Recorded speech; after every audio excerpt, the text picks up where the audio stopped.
Ақшам шерфіңіз қайырлы олсын, студияда Айша Шулакова. Нәтижевей яйынымыздың esas мевзуларына кечеміз. Русия президентінің парламентке ергелік мұрачаты. Шымды меркези емейе ташығаны вакцинациядыр. 15 жылға 3% инфраструктур кредитлер, туристик кэшбэк мектеп талебелерінің ана бабаларына 10.000 рубле. Девлет елбашчысының esas тезислері насыл олды? Керечте Митридат мердивенлерінің açılуына hazırlanalar. Açılуыны мемнунлік иле беклейміз. Бұл бізім диққатқа лайық еріміз. Митридат мердивенлері реконструкциядан сон насыл дынышты? Медени бум. Біз бір вақытта Қырым бойынша 100-ге яқын медениет объектіні реконструкция ветамир етеміз. Қырымның медениет назира Арина Новосельская Милет телеканалына берген мақсус интервьюсы. Кечік ве орта бизнеске ярдым. Әлбетте, бұл яқшы темел. 3,5% бұл кічік ве орта бизнесні инкишаф етірмек үшін яқшы имтияздыр. Мой бизнес атлы Қырым меркезі Русияде ен яқшы 10 тәшкілат жедвелене кірді.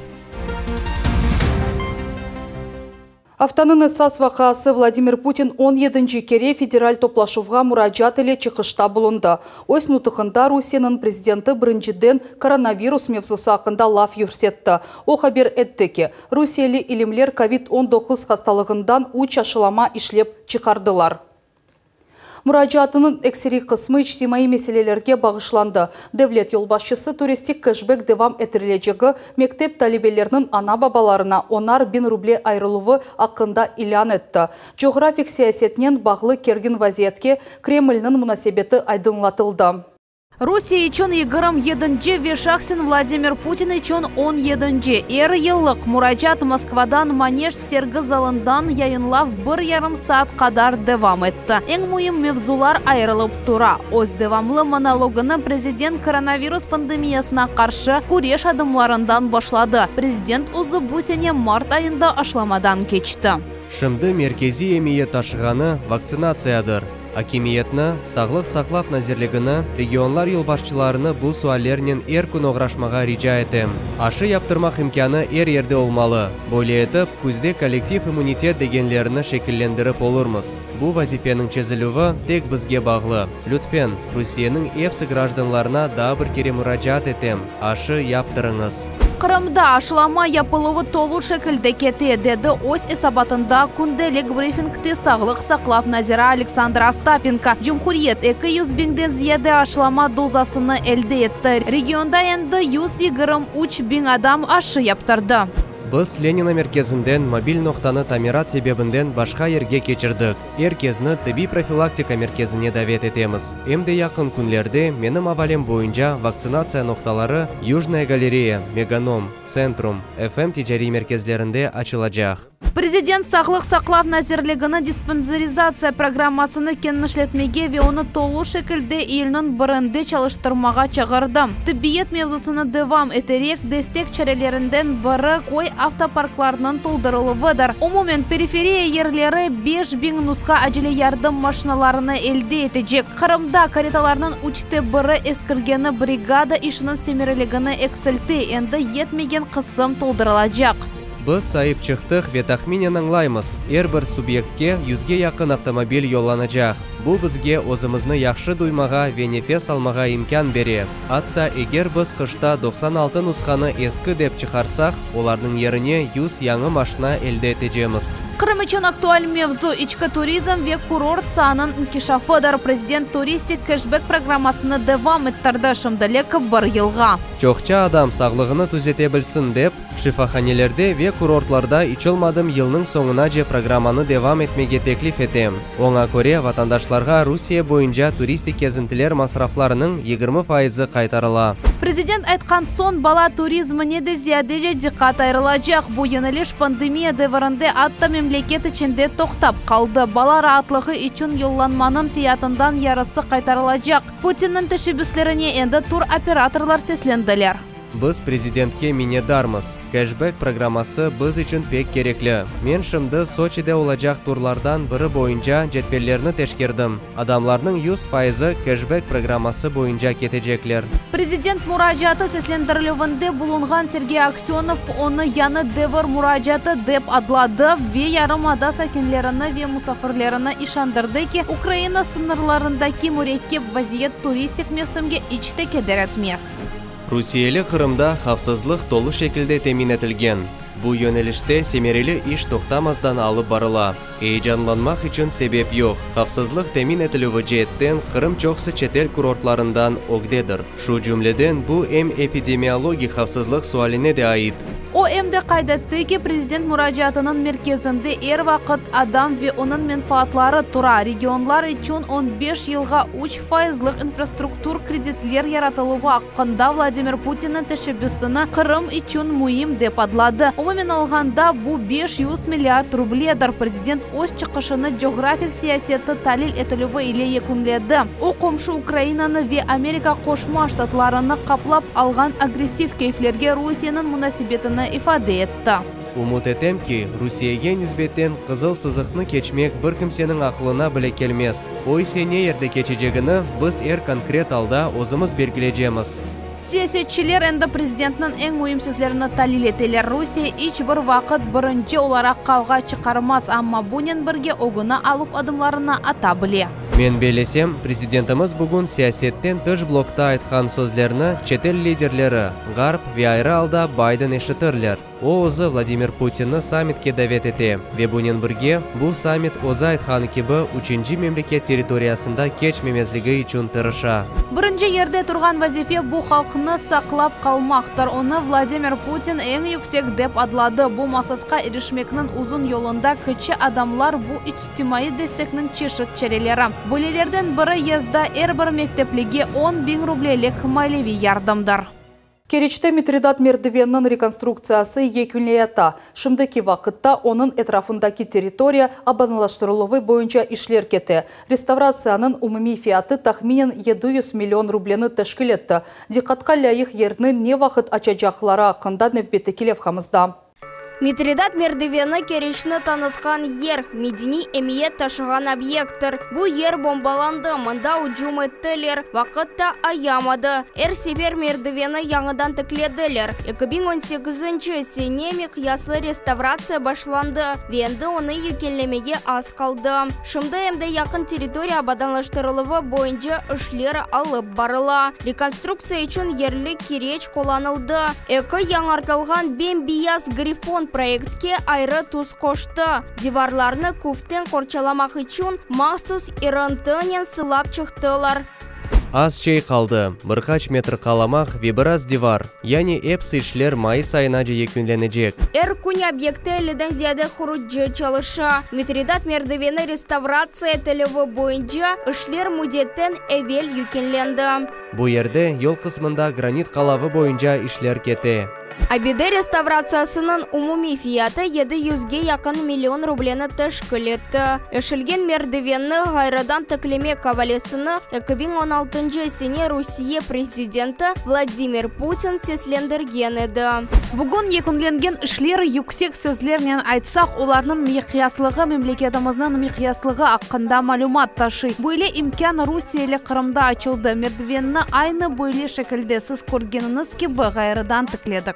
Yerli sakinler ve turistler Mitridat merdiveni açılmasını sabırsızlıkla bekliyorlar. Olar kenede basamaklarının sayısını sayıp çıkabilecekler ve zemanevi kerечке kıymet kesmek mümkün olur. Açıluvны memnunlik ile bekleymiz. Bu bizim dikkatqa layık yerimiz. Buyuk Mitridat merdiveninde işler alıp barılgan vakit 51. ordunun ştabı tapıldı ve onu restavratsiya ketişatında saklap kaldılar. Mitridat dağındaki tarihi medeni komplekske buyuk ve küçük merdivenler ve şan şuret obeliski kire. Kompleksini tolu şekilde Galibe kununece açacaklar. Біз президентimiz Владимир Путиннің авалесіні эда еттік. Олдықча тарихи көрінішіні сақлап қалдық. Әлбет, деңішмелер де олды. Шу жүмледен Митридат мердивеніне ярықланғаны 600-ден зияде ышық ноқталары. Мердивен геже яңы ренклернен хувандыра.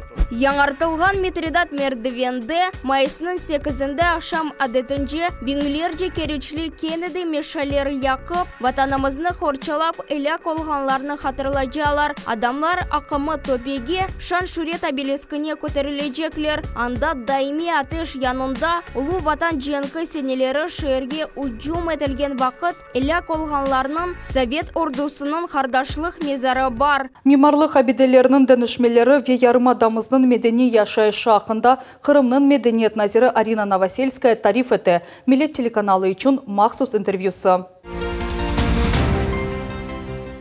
Арина Вадимовна, здравствуйте. Здравствуйте. В прошлом году была завершена реконструкция Ласточкиного гнезда в Ялте, а также дворянского собрания в Симферополе. Работы на каких знаковых объектах сейчас ведутся и когда они будут завершены? Около 4 миллиардов рублей запланировано в прошлом и в этом году на реставрацию, реконструкцию различных объектов культурного наследия. Как правило, это все объекты культурного наследия федерального значения. Все знаковые объекты. У нас нет незнаковых объектов. У нас такая отрасль, что все, что реставрируется, это все уникальные знаковые объекты Крыма. Например, сейчас в планах в ближайшем, самом ближайшем будущем полная реставрация Ливадийского дворца, Свитского корпуса и корпуса барона Фредерикса, ну то есть все, что есть в Ливадийском дворце, и реконструкция парка. Это огромная территория. Парк нужно оздоровить, его нужно сделать красивым, доступным, нужно сделать различные зоны,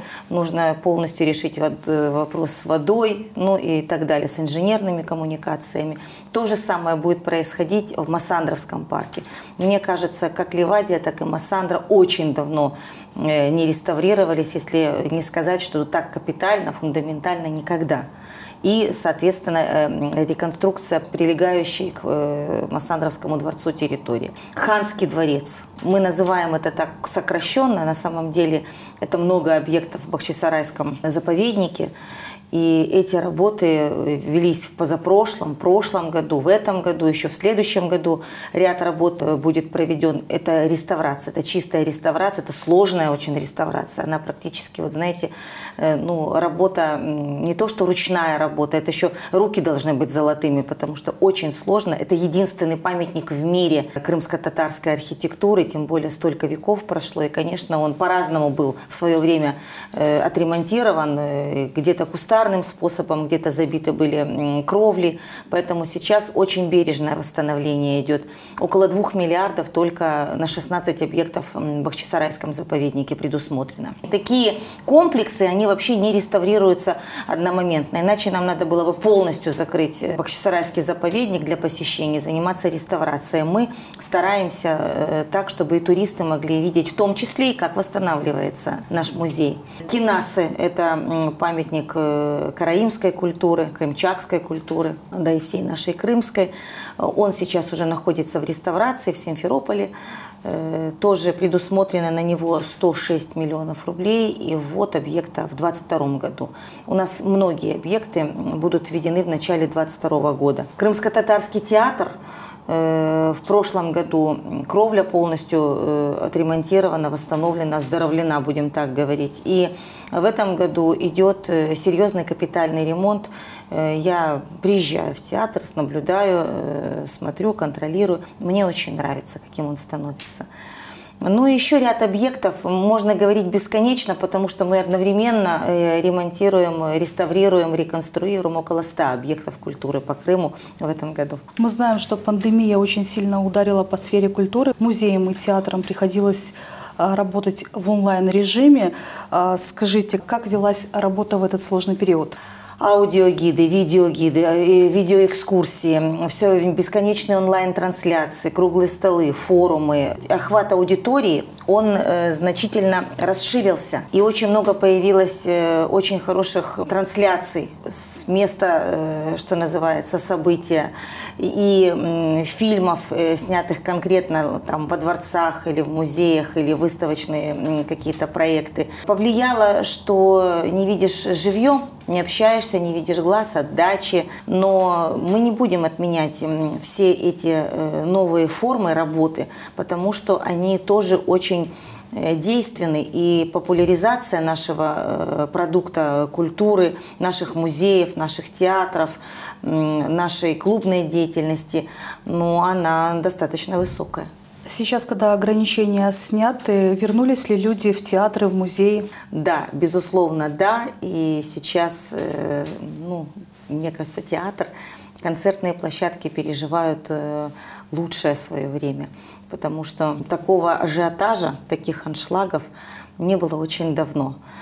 Конечно, люди соскучились за хорошими постановками, вообще за походом в театр, за походом на концерт, за положительными эмоциями. И сегодня бум культурный переживает Крым, я думаю, не только Крым, это происходит повсеместно. Мы этому очень рады, тем более, что наши все, без исключения, творческие коллективы очень хорошо потрудились. Огромное количество новых постановок, премьеры, концертных программ всего за прошлый год. В пандемию артистами и актерами театрального дела подготовлено около 80 премьер. И сейчас премьера за премьерой, я думаю, это результат работы, качественной работы в пандемию наших творческих коллективов. В Крыму ежегодно проводит фестиваль студенческого театрального искусства «Сцена. Молодость. Крым». Студенты ведущих театральных вузов приезжают в Крым, чтобы ставить постановки. А почему именно Крым? Основной автор идеи, идейный вдохновитель, будем говорить так, художественный руководитель проекта, это ректор ВГИКа, академик Малышев Владимир Сергеевич. Подписано у ВГИКа с Крымом соглашение о сотрудничестве. Подписывал его ни много ни мало глава Республики Крым. И это очень знаковое соглашение. Состоялся в прошлом году беспрецедентный, на мой взгляд, случай для ВГИКа и для Крыма.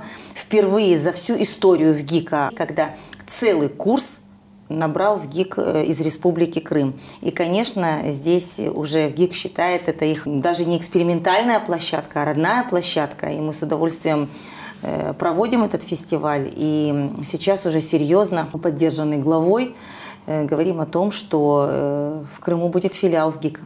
Фестиваль очень хороший, он и сейчас прошел замечательно. Новые постановки. Уникальная возможность для всех зрителей в этом году и в предыдущие годы увидеть спектакли, которые не будут в основном репертуаре какого-то большого театра или любой другой творческой площадки. Это работа лучших студентов. Я очень рада, как руководитель отрасли, что такой фестиваль проходит на территории Республики Крым. Это очень качественный фестиваль.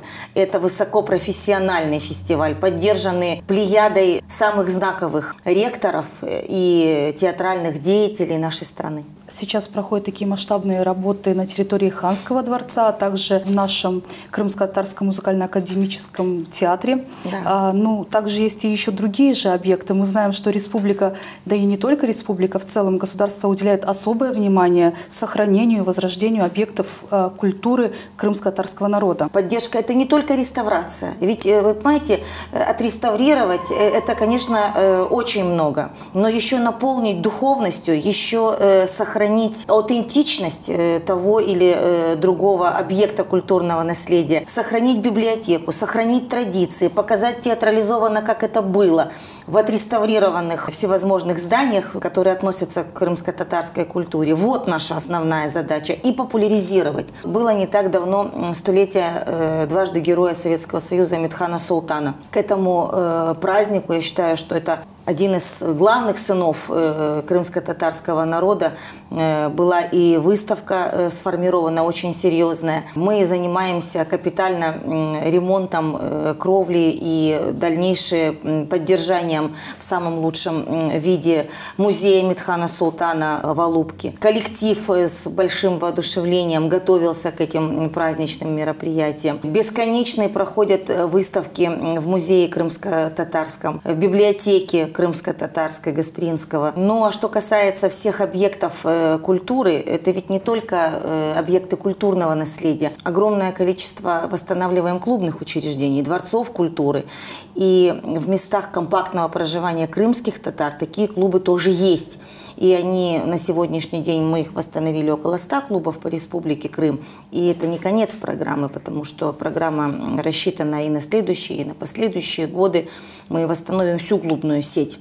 Я имею в виду материально-техническое его состояние. Так-то они у нас очень здорово работают. Помимо федерально-целевой программы есть также и другие программы. Расскажите, как сейчас они реализовываются? Помимо федеральной целевой программы есть еще у нас нацпроект. И это совершенно отдельная программа с отдельными деньгами. У нас есть РАИП, республиканская адресная инвестиционная программа. И у нас есть наша программа. Наша отраслевая программа развития культуры, охраны культурного наследия, архивного дела, которая здесь с 2014 года работает и будет, естественно, продолжать работать, подкрепленная определенным финансированием. Отдельно у нас есть программы Министерства культуры Российской Федерации. Мы работаем с гастрольным центром, мы работаем со всеми театрами, со многими музеями. Какая главная задача сегодня стоит перед Министерством культуры? Сохранять наше культурное наследие, созидать и сделать все, чтобы крымская культура, наравне с такими субъектами, как город федерального значения Москва, Санкт-Петербург, процветала. Арина Вадимовна, спасибо большое за интервью. Спасибо большое. Коронавирус Крым сакинлерінің сағлығына тәсір еткенінден ғайры да кичік ве орта бизнес сайыплерінің жеплеріне ұрды. Мемлекетінің реберлігі иш адамларына қол тұтты. Владимир Путин бюджет кредитлерінің реструктуризациясыны кечірмеге авали етті. 15 жылға 3% инфраструктур кредитлеріні яратмақ планыштырыла. Оларының умуми көлемі 500 миллиард рубле олачақ. Қырымда бизнеске ярдым еткен система ән семерлі сайла. Мой бизнес атлы Қырым меркезі Русияда ән яқшы 10 тәшкілат жедвелене кірді. Жүмкүреттіміз да насыл нәтижелерге ирешкені аққында левхамызны серетініз.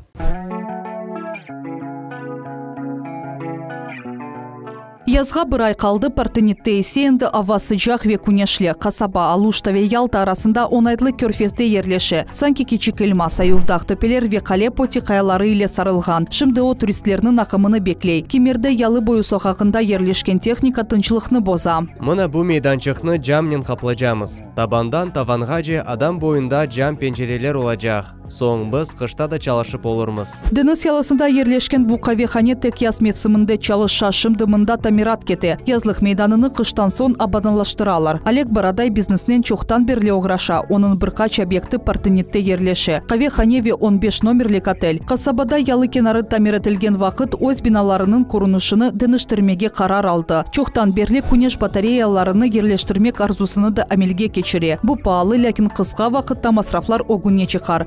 Эки объекты ышық парасы 80 000 рублені тәшкілеті. Планларыны керчеклештірмек үшін иш адамы параларының бір қысмыны микрофинансирования фондындан алды. Шымды туризм сасында чалышқан иш адамлары да 5 миллионға же рубле имтиязлы ставка бойынша ала білелер. Элбет, бойле 3,5% темел бұл пек яқшы имтияздыр. Эм кишик, эмде орта бизнес инкишафы üçün. Ве егер девлет бойле имтиязлар берсе, бұл чоқ шейіні аңлата. Елінің башындан Қырым иш адамлары үшін микрофинансирование фондында 3 имтиязлы программа чалыша. Самозанятый программасы бойынша бір елда 4,5% 500 000 рублеге же кредит алмақ мүмкін. Курорт программасы бойынша 2 елға 3,5% 5 миллионға же ве социальный бір елда 3% пара алмақ мүмкін. Фонд 14 сенеден берлі чалыша статистика яқшы, еді ел ішінде біз Қырым иш адамларына 3 миллиард рубледен зиядет дар қаттық. Ве бұл имтиязлы микрозаймны 2 бинге яқын иш адамы елде етті. Бу фабрикада есе дондурма истисал этиле. Тек мына бу цех бір суткада 18 тонна субук десерт ясай. Йыллар девамында шекилленген рецептлер вези маневи технологиялар. Дондурма үчүн максулат бу цистерналарга төкелер, мында опышы. Соны себурулардан комшу цехке етіп келе. Енді мында азыр қарышманы 5 градусқа жесуғыталар ве конвейерге йоллайлар. Бүгін классик эскимо yapılғаныны көреміз. Енді мындан дондурманы бузлатуға йоллайлар. Ярым сааттан сон кені конвейерге. Дондурма бізде классик олғаны себебінден оны шоколадқа баттырмайлар, бірден кағытқа саралар. Мында есе дондурма құтыларға тізіле, сон есе кенеде бузлатуға йоланыла. Шirket 5 yaşında pandemiyaga bakmadan keçken sene istisalını 30%ga arttıra bildiler. Xadimler hepsi evvelki gibi çalışa. Bunun için fabrikaga subsidiyalar ayrıldı. Июнь айында süt mahsulatı mutlaka markirovka etilmek gerek olacak. Her bir mahsul maxsus QR-kod elde edecek. Onu okugan müşteri tolu malumatını alabilecek. İstimalcılar için böyle sistema onaytlı, istisalcılar için ise koşma masraflar olacak. Kod yazılıvı ve okuluvu için donatma pahalı. Afsuski, program teminlenuv de ucuz değil. Fabrika sahipleri Kırım Rehberliğine yardım sorap müracaat ettiler. İş adamlarga kol tutup fondu bizge tölenecek paralarının 70%'ını ayırdı. 30%'ını biz özümüz ödermiz. Kırım'ın garantiya fondu ise kefil oldu. Şimdi Cumhuriyetinin İktisadi İnkişaf Nazirligi garantiya fondu ile akселерация субъектов малого и среднего предпринимательства adlı regional leyhanı amelge geçiri. Yılının başından endi 32 kefil taqdim etildi. Umumen 180 milyondan ziyade ruble berildi. Bu al yerli biznes maliye ayrıluvuna imkan aça ve peysiz çeşit leyhalarını amelge geçirmege imkan beri. Bizim hizmetlerimiz için para tölemek gerek olur. Keçken sene pandemiya devrinde stavka bir yılda yarım faizga eksilgen edi. Bugünkü kunde stavka bir yılda yarım faizdan 1,25 faizga olabilir. Koronavirus pandemiyası küçük ve orta bizneske zarar getirdi. Kırım'da bizneske kol tutuv sistemaları en semerli sayla. Moy Biznes adlı regional merkez hatta Rusya'nın en yaxşı 10 teşkilatı cedveline kirdi. Anlayımız ki Kırım hakimiyeti yapkan iş gerek ve bizim iş adamlarımız için pek faydalı. Rusya Prezidenti Vladimir Putin federal toplaşuvga müracaatında hakimiyetke bir ay devamında orta ve küçük biznes subyektlerine koşma kol tutuv çareleri programmasını işlep çıkarmaga havale etti. Bugünge sısile sağlıklaşam, gelecek rahatlık günlerine kadar görüşkence sağlıknen kalınız.